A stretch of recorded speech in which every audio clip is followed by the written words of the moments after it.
എന്റെ ദൈവം കൂടെയില്ലാതെ ചിലത് നിങ്ങൾക്ക് പൂർത്തീകരിക്കുവാൻ കഴിയത്തില്ല. നിങ്ങൾക്ക് ചിലത് പൂർണ്ണതയിലേക്ക് ചെന്നെത്തുവാൻ കഴിയപ്പെടത്തേയില്ല. ഇന്നലെ വരെയും ഒരുപക്ഷെ നിങ്ങളുടെ അറിവില്ലായ്മയുടെ മധ്യത്തിൽ നിങ്ങൾ ചെയ്തതിലൊക്കെ ദൈവം അദൃശ്യവാനായിട്ട് നിങ്ങളെ കൂടെ ഇരുന്നുവെങ്കിൽ നീ പ്രാർത്ഥനയോടുകൂടി ദൈവത്തിന്റെ അനുവാദത്തോടുകൂടി ദൈവത്തിന്റെ അനുഗ്രഹത്തോടുകൂടി ആരംഭിക്കുവാൻ മറക്കരുത്.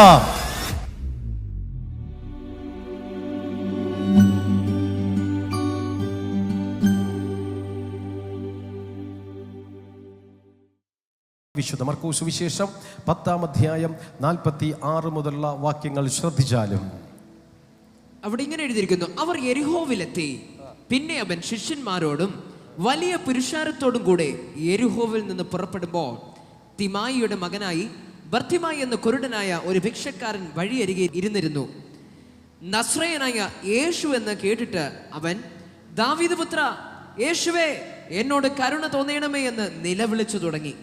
മിണ്ടാതിരിപ്പാൻ പലരും അവനെ ശാസിച്ചിട്ടും, ദാവീദ് പുത്ര എന്നോട് കരുണ തോന്നണമേ എന്ന് അവൻ ഏറ്റവും അധികം നിലവിളിച്ചു പറഞ്ഞു.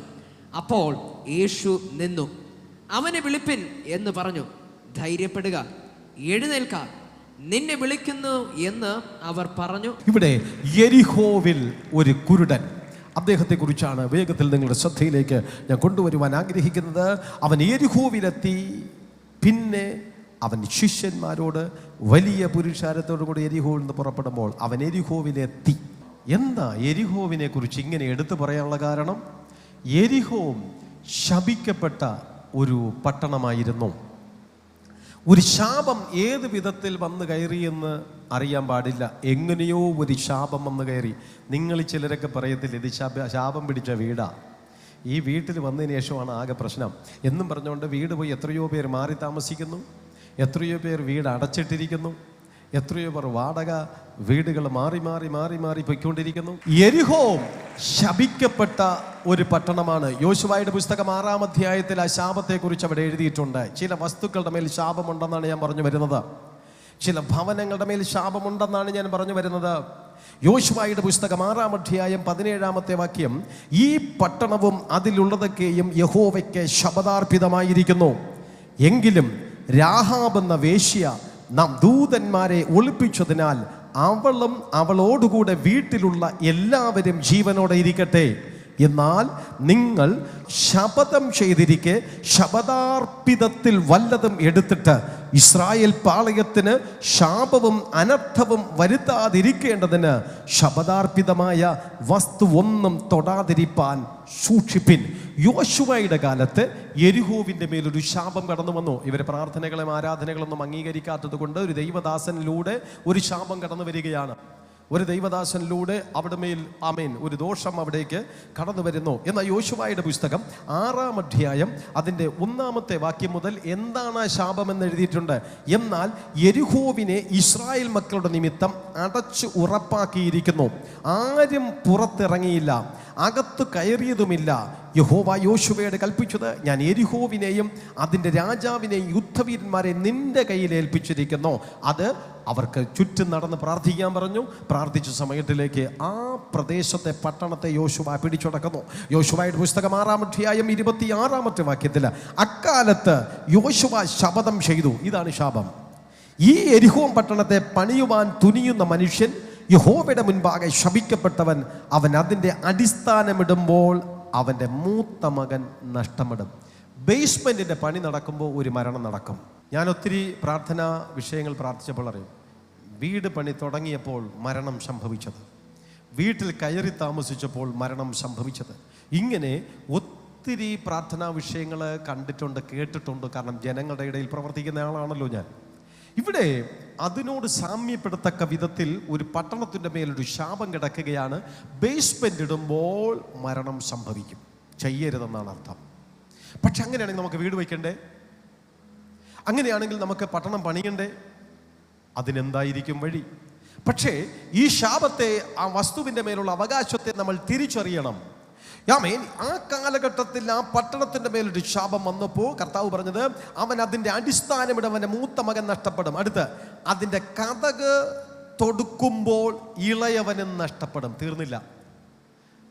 ബേസ്മെന്റ് പേ ചെയ്തു, മരണം സംഭവിച്ചു. മരണം സംഭവിച്ചതിന് ശേഷം വീണ്ടും അഡ്ജസ്റ്റ് ചെയ്ത് വീണ്ടും അടുത്ത പണി അങ്ങോട്ട് ആരംഭിച്ചു. വീടിൻ്റെ കതക് തൂക്കുന്ന സമയത്തിൽ രണ്ടാമത് വീണ്ടും മരണം നടക്കും. ഇതിൻ്റെ മേലൊരു ശാപമുണ്ട്. ഈ ശാപം തീർക്കാതെ, ഈ ശാപത്തിനൊരു പരിഹാരം വരുത്താതെ നീ ഇവിടെ പണിയരുത്. അതാണ് കുറ്റിയടിക്കുന്നതിന് പകരമായിട്ട് കല്ലിടിയിൽ എന്ന് പറയപ്പെടുന്ന ശുശ്രൂഷയ്ക്ക് വളരെയധികം പ്രാതിനിധ്യം ബൈബിൾ കൊടുത്തിരിക്കുന്നത്. ചുമ്മാ ഓടിച്ചെന്ന് നീ ചന്തയിൽ പോകും പോലെ ചെന്ന് വെട്ടി നുറുക്കി വെച്ചല്ല, അത് മരണകാലം വരെ നിനക്ക് അവിടെ താമസിക്കാനുള്ളതാണ്. നിന്റെ ഐശ്വര്യവും അനുഗ്രഹവും നന്മയും അവിടെ സംഭവിക്കേണ്ടതാണ്. അവിടെ ഏതെങ്കിലും വിധത്തിലല്ല വീട് പണി ആരംഭിക്കേണ്ടത്. പണി ആരംഭിക്കുമ്പോൾ ആരംഭിക്കേണ്ടുന്ന വിധത്തിൽ പ്രാർത്ഥനക്കാരനെ കൊണ്ടുവന്ന് പ്രാർത്ഥിച്ച് ഹല്ലേലൂയ സമർപ്പിച്ച് അതിൻ്റെ മേൽ എന്തെങ്കിലും ശാപങ്ങളോ ദോഷങ്ങളോ ഉണ്ട് എങ്കിൽ അതെല്ലാം ശാസിച്ച് മാറ്റിയതിന് ശേഷം ക്രിസ്തുവാകുന്ന മൂലക്കല്ലിനെ ആമീന ഭവനത്തിലേക്ക് വിളിച്ചു വരുത്തി ആ ക്രിസ്തുവാകുന്ന സാന്നിധ്യത്തെ നമ്മൾ അതിലേക്ക് ക്ഷണിച്ചു വരുത്തി ആമീൻ ഒരു വിശുദ്ധീകരണം നടന്നതിന് ശേഷമാണ് അവിടെ പണി ആരംഭിക്കേണ്ടത്. എന്നാൽ യോശുവ ഇത് വെളിപ്പെടുത്തി ഈ വസ്തുവിൻ്റെ മേലൊരു കുഴപ്പമുണ്ടെന്ന് പറഞ്ഞിട്ട് അതിനെ അംഗീകരിക്കാതെ ഒരു രാജാവ് പണി ആരംഭിച്ചു. 1 രാജാക്കന്മാരുടെ പുസ്തകം 16-ാം അധ്യായം 34-ാമത്തെ വാക്യം നമ്മൾ വായിക്കുന്ന സമയത്തിൽ 1 രാജാക്കന്മാർ 16-ാം അധ്യായം 34, അവൻ്റെ കാലത്ത് ബഥേന്യനായ ഹീയേൽ യെരിഹോ പണിതു. യഹോവ നൂന്റെ മകനായ യോശുവ മുഖാന്തരം അരുളി ചെയ്ത വചനപ്രകാരം അതിൻ്റെ അടിസ്ഥാനമിട്ടപ്പോൾ അവന് അബീറാം എന്ന മൂത്ത മകനും അതിൻ്റെ പടിവാതിൽ വച്ചപ്പോൾ ശഗൂബു എന്ന ഇളയ മകനും നഷ്ടം വന്നു. 2 മക്കൾ മരിച്ചു. ഒരു രാജാവ് അദ്ദേഹത്തിൻ്റെതായിട്ടുള്ള അഹങ്കാരം ഉപയോഗിച്ച് അനുസരണക്കേട് കാണിച്ചു. എൻ്റെ പണം, എൻ്റെ പദവി, എൻ്റെ ധൈര്യം, എൻ്റെ സ്ഥാനമാനങ്ങൾ, എൻ്റെ അംഗീകാരങ്ങൾ, ഞാനിപ്പോൾ ഒരു പ്രാർത്ഥനക്കാരനെ വിളിച്ച് പ്രാർത്ഥിക്കാതെ ഒരു വീട് വെച്ചാൽ ഇനിയിപ്പോൾ എന്തെങ്കിലും കുഴപ്പം വരുമില്ലേ നോക്കട്ടെ. ഇവരൊക്കെ ചുമ്മാ പറയുന്നതെന്നേ, അതിലൊന്നും കാര്യമില്ലെന്നേ, ഞാനിപ്പോൾ പണിയാൻ പോവുകയാണ് എന്ന് പറഞ്ഞിട്ട് അവൻ എന്നൊരു അടിസ്ഥാനമിട്ടപ്പോൾ 1-ാമത്തെ മകൻ മരിച്ചു. എന്നിട്ട് നിർത്തിയില്ല. മരണമൊക്കെ സ്വാഭാവികമാണ്, സാധാരണയായിട്ട് സംഭവിക്കുകയാണ്. അതുകൊണ്ട് ഞാൻ അതിനെക്കുറിച്ചൊന്നും ചിന്തിക്കേണ്ട ആവശ്യകതയില്ല, ഞാൻ ഇനിയും പണിയും. അവൻ വീണ്ടും അതിനെ പണിത് കട്ടളയെടുത്ത് വയ്ക്കേണ്ട സ്ഥലത്ത് അവൻ സ്ഥാപിച്ചപ്പോൾ 2-ാമത്തെ മകനും മരിച്ചു. അന്ന് അവന് മനസ്സിലായി, ദൈവത്തെ അനുസരിക്കാതെ, ദൈവവചനത്തെ അംഗീകരിക്കാതെ, ദൈവത്തെ കീഴ്പ്പെടാതെ ഈ ലോകത്തിൽ ചിലതൊന്നും ചെയ്യുവാൻ കഴിയപ്പെടത്തില്ല. അവൻ കൂടെ ഉണ്ടെങ്കിലേ ചിലത് പൂർത്തീകരിക്കുവാൻ കഴിയപ്പെടത്തേയുള്ളൂ. ആത്മാവിൽ ഞാൻ വിളിച്ചു പറയട്ടെ, എൻ്റെ ദൈവം കൂടെയില്ലാതെ ചിലത് നിങ്ങൾക്ക് പൂർത്തീകരിക്കുവാൻ കഴിയത്തില്ല. നിങ്ങൾക്ക് ചിലത് പൂർണ്ണതയിലേക്ക് ചെന്നെത്തുവാൻ കഴിയപ്പെടത്തേയില്ല. ഇന്നലെ വരെയും ഒരുപക്ഷെ നിങ്ങളുടെ അറിവില്ലായ്മയുടെ മധ്യത്തിൽ നിങ്ങൾ ചെയ്തതിലൊക്കെ ദൈവം അദൃശ്യവാനായിട്ട് നിങ്ങളെ കൂടെ ഇരുന്നുവെങ്കിൽ ഇന്ന് നിങ്ങൾ കേട്ടുകൊണ്ടിരിക്കപ്പെടുമ്പോൾ നിനക്ക് ദൈവം പുതിയത് തുടങ്ങാൻ ഒരു വീട് പണി ആരംഭിക്കുവാൻ ദൈവത്തിന്റെ പരിശുദ്ധാത്മാവ് ഒരു അവസരം നൽകുന്നു എങ്കിൽ നീ പ്രാർത്ഥനയോടുകൂടി, ദൈവത്തിന്റെ അനുവാദത്തോടുകൂടി, ദൈവത്തിന്റെ അനുഗ്രഹത്തോടുകൂടി ആരംഭിക്കുവാൻ മറക്കരുത്. സ്തോത്രം. പക്ഷെ ഒരു ചെറിയ സംരംഭമായിരിക്കും, പക്ഷെ എങ്കിലും ദൈവത്തിന്റെ അനുഗ്രഹത്തോടുകൂടി ചെയ്യണം. ഇവിടെ നീ ചെയ്യരുത് എന്ന് പറഞ്ഞിടത്ത് അതിനൊരു തീർപ്പ് കൽപ്പിക്കാതെ, അതിനൊരു പരിഹാരം വരുത്താതെ മറ്റൊരാൾ ചെയ്തപ്പോൾ ആ ശാപം പരിണമിച്ചു. എന്നാൽ ഉള്ള കാലം യെരിഹോവിൽ പണിയാതിരിക്കാൻ പറ്റുമോ? അത് തീർക്കണ്ടേ, ആ ദോഷങ്ങൾ മാറണ്ടേ, ആ തടസ്സങ്ങൾ മാറണ്ടേ. സ്വർഗത്തിലെ കർത്താവ് യേശു കർത്താവാകുന്ന മൂലക്കല്ല് പുതിയ നിയമത്തിലേക്ക് ഈ യെരിഹോവിലേക്ക് വരാൻ വേണ്ടിയിട്ട് അതേ തീരുമാനിച്ചു. അതാണ് നമ്മൾ വായിച്ചത്. അവൻ യെരിഹോവിലെത്തി. ഇപ്പോ യെരിഹോവിലേതായിട്ടുള്ള ആ സ്ഥിതി എന്താണെന്ന് ചോദിച്ചു കഴിഞ്ഞാലട്ട് എല്ലാവർക്കും അവിടെ പോകാൻ പേടിയാണ്. യെരിഹോവിലെ ഒരു നമ്മാട്ടിയെടുത്ത് വെട്ടാൻ എല്ലാവർക്കും പേടിയാണ്. ഒരു കൺസ്ട്രക്ഷനും അവർക്ക് ചെയ്യാനായിട്ടുള്ള ധൈര്യമില്ല. കാരണം അനേകർ ഇത് അനുഭവിച്ചു. ആകയാൽ എല്ലാ കാലഘട്ടത്തിലും ഇതുപോലെ കിടക്കണം എന്നാഗ്രഹിക്കുന്ന അനുഭവത്തിലല്ല. ഇതിനൊരു മാറ്റം വരണം എന്നുള്ളത് വളരെ വളരെ വളരെ അത്യന്താപേക്ഷിതമായിരിക്കുന്ന അനുഭവമായിരിക്കുന്നു. എലിയാവിൻ്റെ കാലഘട്ടത്തിലും അത് തന്നെയാണ്, എലീശായുടെ കാലഘട്ടത്തിലൊക്കെ. 2 രാജാക്കന്മാർ രാജാക്കന്മാരുടെ പുസ്തകം 2-ാം അധ്യായം 6-ാം വാക്യം. ഏലിയാവ് അവനോട്, നീ ഇവിടെ താമസിച്ചു കൊള്ളുക, യഹോവ എന്നെ യോർദാനിലേക്ക് അയച്ചിരിക്കുന്നു എന്ന് പറഞ്ഞു. അതിനവൻ, യഹോവയാണ് നിന്റെ ജീവനെ, ഞാൻ നിന്നെ വിടുകയില്ല എന്ന് പറഞ്ഞു അവനെ അവിടെ നിന്ന്. അതിൻ്റെ മുമ്പിലത്തെ വാക്യത്തിൽ 5-ാം വാക്യത്തിൽ കാണാൻ കഴിയും, ദൈവം എന്നെ യെരിഹോവിലേക്ക് അയച്ചിരിക്കുന്നു. അതിനകത്തൊരു വാക്യമുണ്ട്, ദൈവം എന്നെ യെരിഹോവിലേക്ക് അയച്ചിരിക്കുന്നു എന്ന് പറഞ്ഞു. എന്താണ് യെരിഹോവിലേക്ക്? ഒരു വാക്യം കൂടെ വായിക്കുമ്പോൾ മനസ്സിലാക്കുക. 2 രാജാക്കന്മാർ 2-ാം അധ്യായം 15 മുതൽ. യെരിഹോവിൽ അവനെതിരെ നിന്നിരുന്ന പ്രവാചക ശിഷ്യന്മാർ അവനെ കണ്ടിട്ട്, ഏലിയാവിൻ്റെ ആത്മാവ് എലീശയുടെ മേൽ അധിവസിക്കുന്നു എന്ന് പറഞ്ഞ് അവനെ എതിരേറ്റ് ചെന്നോ. അവൻ്റെ മുമ്പിൽ സാഷ്ടാംഗം വീണോ. അവനോട്, ഇതാ അടിയങ്ങളോടുകൂടി 50 ബലശാലികളുണ്ട്.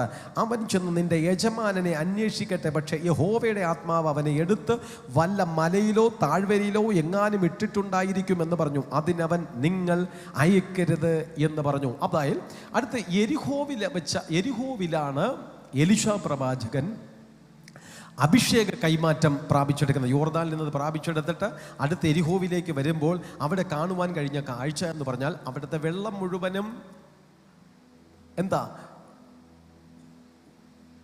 നാശമായിട്ടിരിക്കുന്നു. ആ പ്രദേശം മുഴുവനും ഗർഭനാശത്തിന് അടിമപ്പെട്ടിരിക്കുന്നു. ഒത്തിരി വ്യക്തികളിൽ, എരിഹോവിലുള്ള വ്യക്തികളിൽ കുഞ്ഞുങ്ങൾ ജനിക്കുന്നു, പക്ഷേ മുതിർന്ന് കിട്ടുന്നില്ല, അബോഷനായി പോകുന്നു, ഹാർട്ട് ബീറ്റ് ഇല്ലാണ്ടായി പോകുന്നു. ജനിച്ച കുഞ്ഞുങ്ങൾ തന്നെ മരിച്ചു പോകുന്നു. ഇങ്ങനെ ശാപം പിടിച്ച ആ പട്ടണത്തിൻ്റെ മധ്യത്തിലേക്ക് സ്തോത്രം ഇതാ ഒരു അനുസരണക്കേടുകൂടെ കാണിക്കുകയാണ് ദൈവം. യെരിഹോവിൽ നിന്ന് സ്തോത്രം തൻ്റെ ഭക്തനായിരിക്കുന്ന ഏലിയാവിനെ എടുത്തുകൊണ്ട് പോയപ്പോൾ ബലശാലികളായിരിക്കുന്ന 50 പേര് എന്ന് പറഞ്ഞിട്ട്, ഞങ്ങൾ ഈ ദൈവദാസനെ ഇവിടെ എവിടെയെങ്കിലും അവൻ്റെ ഡെഡ് ബോഡിയെങ്കിലും കിട്ടുപോയില്ലേ എന്ന് നോക്കട്ടെ. ഒന്നും മനസ്സിലാകുന്നില്ല നിങ്ങൾക്ക് ഞാൻ പറഞ്ഞു തരാം. ദൈവത്തിൻ്റെ ദാസൻ പറഞ്ഞു വേണ്ട, അവർ പറഞ്ഞു വേണം. അനുസരണക്കേട്. അവർ പോയി യെരിഹോവിൽ മുഴുവനും തപ്പിയിട്ട് ഒരിടത്തുനിന്നും ഏലിയാവിൻ്റെതായിട്ടുള്ള ഡെഡ് ബോഡി കിട്ടിയില്ല. കാരണം ദൈവം ഡയറക്റ്റ് എടുത്തുകൊണ്ട് പോയതായിരുന്നു ഏലിയാവിനെ. ആകയാൽ ശപിക്കപ്പെട്ട ഒരു പട്ടണമെന്നാണ് ഞാൻ പറഞ്ഞതിൻ്റെ അർത്ഥം. ശാപം പിടിച്ചിരിക്കുന്ന പട്ടണമായിരിക്കുന്നു, വെള്ളം പഥ്യമല്ലാത്ത പട്ടണമായിരിക്കുന്നു, ദേശം ശാപത്തിന് അടിമപ്പെട്ട് കിടക്കുന്ന പട്ടണമായിരിക്കുന്നു. അങ്ങനെ ഇരിക്കുന്ന യെരിഹോവിലേക്കാണ് ഇതാ നസ്രത്തുകാരനായിരിക്കുന്ന യേശു കർത്താവ് കടന്നു വരപ്പെടുന്നത്. ഇന്ന് പകൽ സമയം എത്ര ശാപം പിടിച്ച പട്ടണമെന്ന് പറഞ്ഞാലും യേശു കർത്താവ് താൻ കടന്നു വന്ന് കാൽ ചവിട്ടിയാൽ അതൊരു അനുഗ്രഹമായി തീരും. മനുഷ്യരായവർ കരങ്ങളെ അടിച്ച് ദൈവത്തിന് നന്ദി അർപ്പിക്കുക. എൻ്റെ നാഥൻ അവിടേക്ക് കടന്നു വരുന്നുവെങ്കിൽ, എൻ്റെ കർത്താവ് അവിടേക്ക് കടന്നു വരുന്നുവെങ്കിൽ, ആ ശാപത്തെ മാറ്റിയിട്ട്, ആ ബന്ധനത്തെ മാറ്റിയിട്ട്, ആ കുരുക്കിനെ മാറ്റിയിട്ട്, സ്വർഗത്തിലെ ദൈവം ആ പട്ടണത്തെ അനുഗ്രഹിക്കുവാൻ, ആ വസ്തുവിനെ അനുഗ്രഹിക്കുവാൻ, ആ പ്രദേശത്തെ അനുഗ്രഹിക്കുവാൻ എൻ്റെ ദൈവം ശക്തനായിരിക്കുന്ന ദൈവമാണ്. ഗർഭനാശം പിടിച്ച പട്ടണം, കള്ളന്മാരും കൊള്ളക്കാരും മാത്രം അധിവസിക്കുന്ന പട്ടണം. നിങ്ങൾക്കറിയാമല്ലോ, യെരൂശലേമിൽ നിന്ന് ഒരുവൻ യെരിഹോവിലേക്ക് കടന്നുപോയപ്പോൾ കള്ളന്മാരുടെ പിടിയിലകപ്പെട്ടു. എന്ന് വെച്ചാൽ കള്ളന്മാർ കൂട്ടമായി താമസിക്കുന്ന പട്ടണമാണ് യെരിഹോ. ഇവിടെ കുറെ കുരുടന്മാരും പിച്ചക്കാരും മാത്രം. ഒരൊറ്റ വ്യക്തി പോലും അവിടെ നിന്ന് രക്ഷപ്പെടത്തില്ല. ഒറ്റ വ്യക്തി പോലും സാമ്പത്തികമായോ മാനസികമായോ വിദ്യാഭ്യാസപരമായോ ആത്മീകമായോ മുന്നേറാത്ത ശപിക്കപ്പെട്ട പട്ടണത്തിലേക്ക് നസ്രത്തുകാരനായിരിക്കുന്ന യേശു കർത്താവ് താനിതാ കടന്നു പോകുന്ന ഭാഗമാണ് നമ്മൾ വായിച്ചത്. അവിടെ വായിച്ചത് എങ്ങനെയാണ്? അവൻ യെരിഹോവിലെത്തി. ഇപ്പോൾ ആരും പോകാത്തിടത്ത് ആര് പോയി? യേശു പോയി. നിന്റെ വീട് ശപിക്കപ്പെട്ടതെന്ന് പറയുമ്പോൾ അവിടെ യേശു വന്ന് കാല് ചവിട്ടിക്കഴിഞ്ഞാൽ ആ ശാപം അനുഗ്രഹമാകും. ഇതാ കുരുടന്മാർ മാത്രമുള്ള, ഭിക്ഷക്കാർ മാത്രമുള്ള, പിടിച്ചുപറിക്കാർ മാത്രമല്ല, കള്ളന്മാർ മാത്രമുള്ള, ഗർഭനാശം മാത്രമുള്ള, പ്രൈസ് ദി ലോർഡ്, ശുദ്ധജലം നല്ലതായിട്ട് ഇല്ലാണ്ടിരിക്കുന്ന, ആരും പോകാൻ മടിക്കുന്ന ആ യെരിഹോവിലേക്ക് ആരും വിളിക്കാതെ യേശു കർത്താവ് താൻ കടന്നു പോകുകയാണ്. എന്തിനാണ്? പിതാവായ ദൈവ യോശുവയുടെ കാലഘട്ടത്തിൽ കടന്നു വന്ന ഒരു ശാപത്തെ പൊട്ടിക്കുവാൻ വേണ്ടിയിട്ട് നാസ്രത്തുകാരനായിരിക്കുന്ന യേശുവിനെ ആ പട്ടണത്തിലേക്ക് അയക്കുന്നു. യേശു കർത്താവ് ആ ശാപത്തെ പൊട്ടിക്കുവാൻ എന്ന് പറഞ്ഞാൽ, ഇനി ഇവിടെ വീട് പണിയണം, ഇനി ഈ പട്ടണം പണിയണം, ഇവിടെ ഇനി കട്ടള വയ്ക്കണം, ഇവിടെ ഇനി മൂലക്കല്ല് സ്ഥാപിക്കണം, ഇവിടെ ഇനി ബേസ്മെന്റ് ഉണ്ടാകണം. ഇതിനു വേണ്ടിയിട്ട് അതിന് തൊട്ട് മുന്നോടിയായിട്ട് തൃത്വത്തിൽ മൂന്നാമനായിരിക്കുന്ന കൃത്വത്തിൽ രണ്ടാമനായിരിക്കുന്ന യേശു കർത്താവ് താൻ ഇതാ ആ പട്ടണത്തിലേക്ക് നേരെ കടന്നു പോകുന്നു. ആ കടന്നു പോകുന്ന സമയത്തിൽ ഒരു ചരിത്രം കൂടെ, രാഹാബ് എന്ന വേശ്യയുടെ കുടുംബത്തെ ദൈവം അനുഗ്രഹിച്ചു. അതെന്തിനാ? ഈ യെരിഹോ പട്ടണം പിടിച്ചെടുക്കുന്ന സമയത്തിൽ ഒരു കുടുംബം ദൈവദാസന്മാരുടെ ഒപ്പം നിന്നു. അവളുടെ പേര് ഞാൻ ആദ്യം വായിച്ചതാണ്, രാഹാബെന്ന വേശ്യ. യോശുവയുടെ പുസ്തകത്തിനകത്ത് അങ്ങനെ എഴുതിയിരിക്കുന്നത് കൊണ്ട് ആ സ്ത്രീയെ രക്ഷിക്കുവാൻ ദൈവം തീരുമാനിച്ചോ. എന്തിനാ? ദൈവിക പദ്ധതിയിൽ അവൾ ഒപ്പം നിന്നിരുന്നു. ആമേൻ. മറ്റാരും അവളുടെ കൂടെ നിൽക്കപ്പെടാണ്ടിരുന്ന സമയത്തിലേക്ക് സ്തോത്രം, ആമേൻ, ദൈവിക പദ്ധതിയിൽ സ്തോത്രം പൂർണ്ണമായിട്ട് നിന്ന ഒരു സ്ത്രീ ആയിരുന്നു രാഹാബ് എന്ന വേശ്യാ സ്ത്രീ. ആ സ്ത്രീയെ മാത്രം രക്ഷിക്കുവാൻ വേണ്ടിയിട്ട് ദൈവത്തിൻ്റെ പരിശുദ്ധാത്മാവ് ഓർപ്പിച്ചു. ഇന്ന് പകൽ സമയത്ത് ഞാൻ നിങ്ങളെ ഓർപ്പിച്ചു കൊള്ളപ്പെടട്ടെ, നമ്മൾ ഏതെങ്കിലും തരത്തിലൊരു ദൈവിക പദ്ധതിയിൽ ഒപ്പം നിൽക്കുന്നുവെങ്കിൽ നമുക്ക് പ്രൊട്ടക്ഷൻ ഉണ്ട്. യോശുവയുടെ പുസ്തകം 6-ാം അധ്യായം 22 മുതൽ വായിക്കുമ്പോൾ, എന്നാൽ രാജ്യത്തെ ഒറ്റുനോക്കിയ 2 പുരുഷന്മാരോട് യോശുവ വേശ്യയുടെ വീട്ടിൽ ചെന്ന് അവിടെ നിന്ന് ആ സ്ത്രീയെയും അവൾക്കുള്ള സകലത്തെയും നിങ്ങൾ അവളോട് സത്യം ചെയ്തതുപോലെ പുറത്തു കൊണ്ടുവരുവിൻ എന്ന് പറഞ്ഞു. എന്ന് പറഞ്ഞാൽ ഇവർ ഈ പട്ടണത്തെ പിടിച്ചടക്കുവാൻ, സുവിശേഷ വേലയ്ക്ക് വേണ്ടിയിട്ട് ദൈവനാമം സ്ഥാപിക്കുവാൻ വേണ്ടി കടന്നുപോയ സമയത്ത് ഈ സ്ത്രീയും കുടുംബവും ഇവർക്ക് സപ്പോർട്ട് കൊടുത്തു. ആ ശാപം അവിടെ വന്നപ്പോൾ, ആ പട്ടണത്തെ നശിപ്പിക്കുവാൻ തുടങ്ങിയപ്പോൾ പറഞ്ഞു, ആ കുടുംബത്തെ രക്ഷിക്കണം, ആ കുടുംബത്തെ രക്ഷിക്കണം, ആ കുടുംബത്തെ രക്ഷിക്കണം. ഇന്ന് പകൽ സമയത്തിൽ ആമേൻ, ദൈവനാമത്തിൽ ഒരു തുള്ളി തണ്ണീർ നീ കുടിക്കാൻ കൊടുത്തുവെങ്കിൽ, ഒരു ഗ്ലാസ് തണ്ണീർ നീ കുടിക്കാൻ കൊടുത്തുവെങ്കിൽ ദൈവം മറക്കത്തില്ല എന്നാണ് ഇവിടെ പറഞ്ഞിരിക്കുന്നത്. ദൈവത്തിൻ്റെ രാജ്യത്തിൻ്റെ വിസ്തൃതിക്ക് വേണ്ടിയിട്ട് ആമേൻ ദൈവദാസന്മാർക്ക് ഒരല്പം വിശ്രമിക്കാൻ ഒരു അവസരം കൊടുത്ത, ആമേൻ ദൈവത്തിൻ്റെ ദാസന്മാർക്ക് ഭക്ഷിപ്പാൻ കൊടുത്ത, ദൈവത്തിൻ്റെ ദാസന്മാർക്കൊന്ന് ഫ്രഷ് ആകാൻ അവസരം കൊടുത്ത, ആമേൻ ദൈവത്തിൻ്റെ ദാസന്മാർക്ക് ശത്രുവിൽ നിന്ന് രക്ഷപ്പെടാൻ വേണ്ടിയിട്ട് അഭയം കൊടുത്ത ആ ഭവനത്തെ കുറിച്ച് ദൈവം പറഞ്ഞു, അവളെയും അവൾക്കുള്ളതിനെയും അവളുടെ തലമുറകളെ നീ രക്ഷിക്കണം. അവളുടെ സ്വഭാവം അനുസരിച്ച് അവൾക്ക് ഒരു അനുഗ്രഹവും കിട്ടാൻ സാധ്യതയില്ല. മ്ലേച്ഛമായി ജീവിക്കുന്ന സ്ത്രീയാണ്. അവളുടെ തൊഴിലെന്താണെന്നും ആ വാക്കിൽ നമുക്ക് മനസ്സിലാക്കാൻ കഴിയും. മ്ലേച്ഛമായി താമസിക്കുന്ന ആ സ്ത്രീ. പക്ഷേ അവളുടേതായിട്ടുള്ള കൊള്ളരുതായ്മയുടെ മധ്യത്തിലാണെങ്കിലും ദൈവത്തിൻ്റെ സഭയ്ക്ക് വേണ്ടിയിട്ട്, ദൈവരാജ്യ വിസ്തൃതിക്ക് വേണ്ടിയിട്ട് അവിടുന്ന് ചുമല് കൊടുത്തോ. ഇത് ചെറിയ വേലയല്ല. ദൈവവേല എന്ന് പറയുമ്പോൾ ചെറിയ കാര്യമല്ല. ദൈവരാജ്യ വിസ്തൃതിക്ക് വേണ്ടിയിട്ട് പാർട്ടിസിപ്പേറ്റ് ചെയ്യുന്ന ചെറിയ കാര്യമല്ല. നീ ഒരല്പം തോള് കൊടുത്തിട്ടുണ്ടെങ്കിൽ, നീ ഒരല്പം ഒന്ന് സപ്പോർട്ട് ചെയ്തിട്ടുണ്ടെങ്കിൽ, നീ ഒരല്പം ഒന്ന് സഹായിച്ചിട്ടുണ്ടെങ്കിൽ, നീ ഒരല്പം ഒന്ന് ആളായിട്ട് നിന്നിട്ടുണ്ടെങ്കിൽ, നീ അല്പം ഒന്ന് അതിന് വേണ്ടിയിട്ട് നീ എന്തെങ്കിലും ഒരു കാര്യം ചെയ്തിട്ടുണ്ടെങ്കിൽ ദൈവം ഒരിക്കലും മറക്കത്തില്ല, ഒരിക്കലും നിന്നെ മറക്കത്തില്ല. വയറിറക്കി കെട്ടിവെച്ചുകൊണ്ട് ദൈവത്തിന്റെ വേൽ പ്രദേശത്തിൽ അധ്വാനിച്ച ആമേൻ അനേകം ഭക്തന്മാരുടേതായിട്ടുള്ള തലമുറകളെ സകലത്തെയും ദൈവം ഈ കാലഘട്ടത്തിൽ അനുഗ്രഹിച്ചിട്ടുണ്ട്. എന്നാൽ ഇത് കൃപായുഗമാകൊണ്ട് അടുത്ത തലമുറകളിലേക്കല്ല. വയറിറക്കി കെട്ടിവെച്ച് ദൈവവേല ചെയ്തവർ ആ തലമുറയിൽ തന്നെ ദൈവം പറയും, തൻ്റെ ഭക്തന്മാരുടെ ശ്രേയസ്സിൽ ഞാൻ സന്തോഷിക്കുകയാണ്.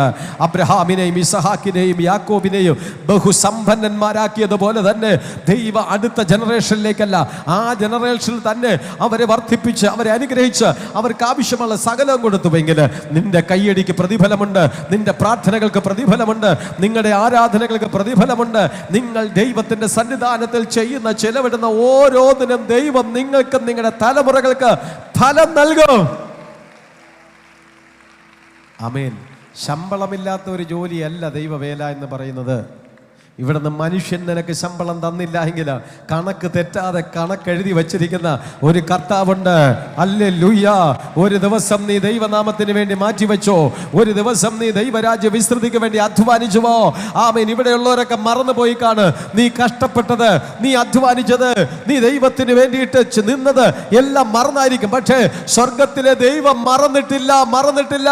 അതിനുള്ള പ്രതിഫലം പരിശുദ്ധാത്മാവ് നിങ്ങൾക്കായിട്ട് നൽകും.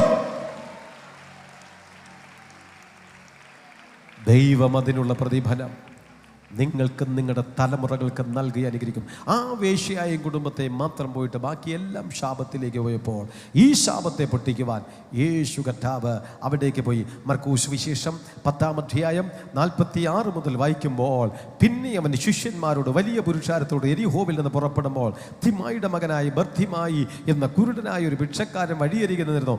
നസ്രനായ യേശു എന്ന് കേട്ടിട്ട് അവൻ, ദാവീദ് പുത്ര യേശുവേ, എന്നോട് കരുണ തോന്നണമേ എന്ന് നിലവിളിച്ചു തുടങ്ങി. മിണ്ടാതിരി ചെല്ലാതിരിപ്പാൻ പലരും അവനെ ശാസിച്ചിട്ടും ദാവീദ് പുത്ര എന്നോട് കരുണ തോന്നണമേ എന്ന് അവൻ ഏറ്റവും അധികം നിലവിളിച്ചു. അപ്പോൾ യോശുവ നിന്നോ, അവനെ വിളിപ്പിനെന്ന് പറഞ്ഞു. ധൈര്യപ്പെടുക, എഴുന്നേൽക്ക, നിന്നെ വിളിക്കുന്നു എന്ന് അവൻ പറഞ്ഞു. കുരുടനെ വിളിച്ചു. കൂടെ വന്നവരെല്ലാവരും അവനെ എതിർത്തു. പോകരുത്, ചെയ്യരുത്, വിളിക്കരുത്. കാരണം അതിനൊരു ചരിത്രമുണ്ട്. കാരണം ഈ പിച്ചക്കാരന്മാരുടെ ഏരിയയാണ് എരിഹോ. അവിടെ എല്ലാം ആ കേസുകളാണ്. കാരണം ശാപിക്കപ്പെട്ട പട്ടണം, ഒറ്റയെണ്ണം രക്ഷപ്പെടൂല. എല്ലാം പിടിച്ചുപറിക്കാരന്മാരും കള്ളന്മാരും കൊള്ളക്കാരും പിച്ചക്കാരും കുരുടന്മാരും ഒക്കെയാണ്. യേശു കർത്താവ് ഇതാ പോകുന്ന പോക്ക് എന്തിനാണെന്നുള്ളത് സ്തോത്രം ശിഷ്യന്മാർക്ക് പിടികിട്ടിയില്ല. അവന്മാർ വിചാരിച്ചു ചുമ്മാ ഇങ്ങനെ ലെഫ്റ്റ് റൈറ്റ് എന്ന് പറഞ്ഞുകൊണ്ട് അത് കർത്താവ് ഒരു എക്സസൈസ് നടക്കാൻ പോണ പോക്കെന്നാണ് വിചാരിച്ചത്. അങ്ങനെയല്ല. താൻ ഓരോ ഭാഗത്ത് കാല് ചവിട്ടുമ്പോഴും ആ പട്ടണത്തിൻ്റെ ശാപം പൊട്ടുകയാണെന്നുള്ളത് ശിഷ്യന്മാരൊന്നും അറിഞ്ഞില്ല. ആ കൂട്ടത്തിൽ ഏറ്റവും മുൻപന്തിയിൽ കുറേ പേര് നടക്കുകയാണ്. അവരാണ് ഈ കുരുടനെ മുമ്പിൽ വരാൻ അനുവദിക്കാത്തത്. അവരെക്കുറിച്ച് യൂദായുടെ ലേഖനത്തിനകത്ത് വ്യക്തമായിട്ട് ആരാണ് ഈ രോഗിക്ക് സൗഖ്യം നിഷേധിച്ച പുള്ളികൾ, ഈ രോഗശാന്തിക്ക് തടസ്സമായിട്ട് നിന്ന പുള്ളികൾ ആരാന്ന് യൂദായുടെ ലേഖനത്തിനകത്തുണ്ട്. ആ ലേഖനത്തിലേക്ക് നമ്മൾ പോകുമ്പോൾ യൂദായുടെ ലേഖനം 8-ാം വാക്യം മുതൽ നമ്മൾ വായിക്കുന്ന സമയത്തിൽ അങ്ങനെ തന്നെ ഇവരും സ്വപ്നാവസ്ഥയിലായി ജഡത്തെ മലിനമാക്കുകയും കർത്തൃത്വത്തെ ത്യജിക്കുകയും മഹിമകളെ ദുഷിക്കുകയും ചെയ്യുന്നു. കുറെ ദുഷിക്കുന്ന പുള്ളികൾ യേശുവിൻ്റെ കൂടെ ഉണ്ടായിരുന്നു. അവർ യേശുവിൻ്റെ കൂടെ എന്നേ പറയാൻ പറ്റില്ല, കർത്താവിൻ്റെ മുമ്പേ നടക്കുകയാണ്. ഞങ്ങൾ യേശുവിനേക്കാളും മുമ്പേ എത്തുന്ന പുള്ളികളാണ്, ഞങ്ങൾ യേശുവിനേക്കാളും വലിയ ആൾക്കാരാണ് എന്ന് പറഞ്ഞ് അവർ ഏറ്റവും മുൻപേ പോകുന്നു. അവരാണ് ദാവീദ് പുത്ര എന്നോട് കരുണ കാണിക്കണമെന്ന് പറഞ്ഞപ്പോൾ അവനെ ശാസിച്ചമർത്താൻ വേണ്ടിയിട്ട് ശ്രമിച്ച വിഭാഗങ്ങൾ. അവരെക്കുറിച്ച് എഴുതിയിരിക്കുന്നത് അവർ ദൈവത്തിൻ്റെ മഹിമകളെ, അതെ കർത്തൃത്വത്തെ, അഥവാ ഒരുവൻ്റെ മേലുള്ള അധികാരം, കർത്തൃത്വം എന്ന് പറഞ്ഞാൽ തലയിൽ കൈവച്ച് അത് ചെയ്യുക എന്നുള്ളതിനെ കുറിച്ചാണ്. അതിനെക്കുറിച്ച് നമുക്ക് അവിടെ കാണുവാൻ കഴിയപ്പെടുന്നത്.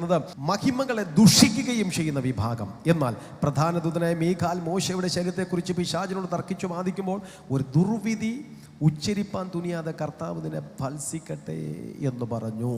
ഇവിടെ മീഖായിൽ മോശയുടെ ശരീരത്തെക്കുറിച്ച് പിശാചിനോട്, അപ്പം മോശ എന്ന ദൈവദാസനെ കുറിച്ച് പിശാചി സംസാരിക്കാൻ തുടങ്ങിയപ്പോൾ നാക്കെടുക്കുന്നതിന് മുമ്പ് ദൈവത്തിൻ്റെ ദൂതൻ മീഖായിൽ വന്ന് ശാസിച്ചു. ദൈവദാസന്മാർക്ക് കൊടുക്കുന്ന പ്രൊട്ടക്ഷനാണ് ദൈവം. ശാസിച്ചു. ഒരിക്കൽ മോശയ്ക്ക് വിപരീതമായിട്ട് സംസാരിച്ച സമയത്തിൽ അവിടെയും ദൈവം മിരിയാമിനെ കുഷ്ഠരോഗിയാക്കി തൻ്റെ ഭക്തന്മാരെ സൂക്ഷിക്കുന്ന വിധങ്ങൾ. എന്നാൽ അടുത്തെഴുതിയിരിക്കുന്നത് ഇങ്ങനെയാണ്, ഇവരോ, അപ്പോൾ അങ്ങനെ അവിടെ സംസാരിക്കാൻ സമ്മതിച്ചില്ല എന്ന് ദൈവം പറഞ്ഞിട്ട് 10-ാം വാക്യം എഴുതിയിരിക്കുന്നു. ഇവരോ, ആര്? ഈ മുന്നടക്കാരെന്നർ, ഈ ദുഷിക്കുന്ന ആൾക്കാരെ കുറിച്ച് പറഞ്ഞു. ഇവരോ തങ്ങളറിയാത്തതെല്ലാം ദുഷിക്കുന്നു, അറിയൂടാത്ത എല്ലാം ദുഷിക്കുന്നു. ബുദ്ധിയില്ലാത്ത മൃഗങ്ങളെ പോലെ സ്വാഭാവികമായി ഗ്രഹിക്കുന്നവരാകയാൽ ഒക്കെയും തങ്ങളെ തന്നെ വഷളാക്കുന്നു. സ്വന്തമായിട്ട് അവർ വഷളാക്കുന്നു. അവർ കയ്യോ കഷ്ടം, അവർ കൈയിൻ്റെ വഴിയിൽ നടക്കുകയും കൂലി കൊതിച്ച ബിലയാമിൻ്റെ വഞ്ചനയിൽ തങ്ങളെ തന്നെ ഏൽപ്പിക്കുകയും കോരഹിൻ്റെ മത്സരത്തിൽ നശിച്ചു പോവുകയും ചെയ്യുന്നു. കൈയിൻ്റെ വഴി എന്ന് പറഞ്ഞാൽ എന്താ? കൈയിൻ്റെ വഴി എന്ന് പറഞ്ഞാൽ ഹാബയിൽ നന്നായിട്ട് ആത്മാവിൽ ആരാധിച്ചു. കൈയിന് ഒരു സഹിക്കാൻ പറ്റില്ല. അവൻ്റെ ആട്ടവും പാട്ടവും കയ്യടിയും പ്രാർത്ഥനയും സഹിക്കാൻ വയ്യ. മുറിവി ലാസ്റ്റിൽ ഗതിയില്ല എന്ന് കണ്ടപ്പോൾ ഒരു കമ്പെടുത്ത് ഒരൊറ്റ അടി തലയ്ക്ക്. എന്തിനാ? നീ മരിച്ചാലും കുഴപ്പമില്ല, നീ ആരാധിക്കരുത്.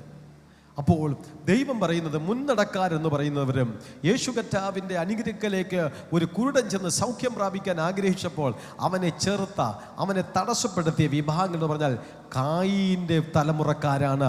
ആരാധന ഇഷ്ടപ്പെടാത്തവരാണ്, പ്രാർത്ഥന ഇഷ്ടപ്പെടാത്തവരാണ്, പരിശുദ്ധാത്മാവിൻ്റെ പ്രവർത്തികൾ ഇഷ്ടപ്പെടാത്തവരാണ്, അതിന് വിപരീതമായിട്ട് നിൽക്കുന്നവരാണ്.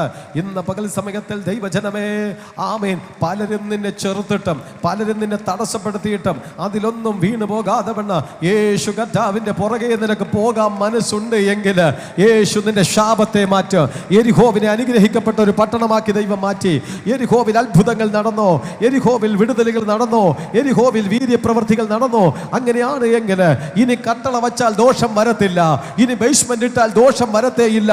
ഇന്നലെ വരെയും പിശാച് നിന്നെ ആ വിധത്തിൽ അടക്കി വാണിരുന്നുവെങ്കിൽ ക്രിസ്തു നിന്റെ വസ്തുവിൽ വന്നാൽ, ക്രിസ്തു നിന്റെ ഭവനത്തിൽ വന്നാൽ, ക്രിസ്തു നിന്റെ നാട്ടിൽ വന്നാൽ ആ നാട് അനുഗ്രഹമാണ്. യെശയ്യാവ് 28:15 ഞങ്ങൾ മരണത്തോട് സഖ്യതയിലും പാതാളത്തോട് ഉടമ്പടി ചെയ്തിരിക്കുന്നു. പ്രവഹിക്കുന്ന ബാധ പ്രവഹിക്കുന്ന ബാധയെ ആക്രമിക്കുമ്പോൾ അത് ഞങ്ങളുടെ അടുക്കൽ വരികയില്ല. ഞങ്ങൾ ഭോഷ്കിനെ ശരണമാക്കി വ്യാജത്തിൽ ഒളിച്ചു വച്ചിരിക്കുന്നു നിങ്ങൾ പറഞ്ഞുവല്ലോ. അതുകൊണ്ട് യഹോവയായ കർത്താവ് ഇപ്രകാരം അരുളിച്ചെയ്യുന്നു, ഇതാ ഞാൻ സിയോനിൽ ഉറപ്പുള്ള അടിസ്ഥാനമായിട്ട് ശോധന ചെയ്ത കല്ലും വിലയേറിയ മൂലക്കല്ലും. ഒരു ശോധന ചെയ്ത കല്ല്,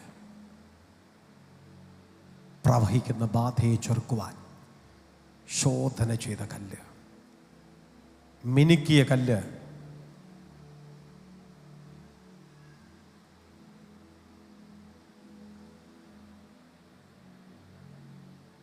ശോധന ചെയ്ത കല്ല്. യേശുവിന് നിന്നെ ശോധന ചെയ്യാൻ കഴിയും. യേശുവിന് നിന്നെ മിനുക്കാൻ കഴിയും. യേശുവിന് നിന്നെ പുതിയതാക്കാൻ കഴിയും. ആ ക്രിസ്തുവിന് നിങ്ങളുടെ സകല പ്രവഹിക്കുന്ന ബാധകളെ മാറ്റുവാൻ ഒരു മൂലക്കല്ലായി നിന്റെ കൂടെ ഇരിക്കുവാൻ കഴിയും. നിന്റെ ഭവനത്തിൻ്റെ മൂലക്കല്ല്, നിന്റെ കുടുംബത്തിൻ്റെ മൂലക്കല്ല് അത് യേശുവത്രേ.